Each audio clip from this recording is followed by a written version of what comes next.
സ്കൂളിൽ പോകാൻ വയ്യെന്ന് വാശി പിടിച്ച് കരഞ്ഞ കൊച്ചുമോനെ ഒപ്പമിരുത്തി സ്കൂളിലെത്തിച്ച് സ്റ്റൈൽ മന്നൻ രജനീകാന്ത്. രജനീകാന്തിൻ്റെ രണ്ടാമത്തെ മകളും സംവിധായികയുമായ സൗന്ദര്യ രജനീകാന്താണ് തൻ്റെ മകൻ്റെയും രചനയുടെയും ചിത്രങ്ങൾ പങ്കുവച്ച് ഇക്കാര്യം അറിയിച്ചത്. സൗന്ദര്യയുടെ മകൻ വേദിനെ സ്കൂളിലാക്കാൻ പോകുന്ന രജനീകാന്തിനെയാണ് ഇൻസ്റ്റാഗ്രാമിൽ പോസ്റ്റ് ചെയ്ത ചിത്രങ്ങളിൽ കാണാനാവുക. ഇന്ന് രാവിലെ എൻ്റെ മകന് സ്കൂളിൽ പോവാൻ മടി.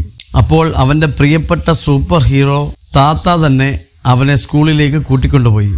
അപ്പാ, എല്ലാ റോളുകളിലും നിങ്ങളാണ് ഏറ്റവും ബെസ്റ്റ്, അത് ഓഫ് സ്ക്രീൻ ആയാലും ഓൺ സ്ക്രീൻ ആയാലും സൗന്ദര്യ കുറിച്ചു. Best grand father, best father എന്നീ ഹാഷ്ടാഗുകളിലൂടെയാണ് സൗന്ദര്യ ചിത്രങ്ങൾ പങ്കിട്ടത്. സ്കൂളിൽ പോകാൻ മടിയോടെ തന്നെ വണ്ടിയിലിരിക്കുന്ന വേദിനെയാണ് ഒരു ചിത്രത്തിൽ കാണാനാവുക. തങ്ങളുടെ ക്ലാസ്സിലേക്ക് രജനീകാന്ത് വന്ന അമ്പരപ്പിലിരിക്കുന്ന കുരുന്നുകളാണ് അടുത്ത ചിത്രത്തിലെ ഹൈലൈറ്റ്. അതേസമയം പുതിയ ചിത്രങ്ങളുടെ തിരക്കിലാണ് രജനീകാന്ത് ഇപ്പോൾ. ജയ് ഭീമിന് ശേഷം TJ ജ്ഞാനവേൽ സംവിധാനം ചെയ്യുന്ന വേട്ടയ്യൻ ആണ് റിലീസിന് കാത്തിരിക്കുന്ന പ്രധാന രജനി ചിത്രം.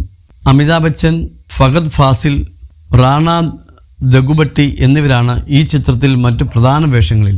ലോകേഷ് കനകരാജ് സംവിധാനം ചെയ്യുന്ന കൂലിയാണ് സൂപ്പർ താരത്തിൻ്റെതായി അണിയറ പ്രവർത്തനങ്ങൾ പുരോഗമിക്കുന്ന മറ്റൊരു ചിത്രം.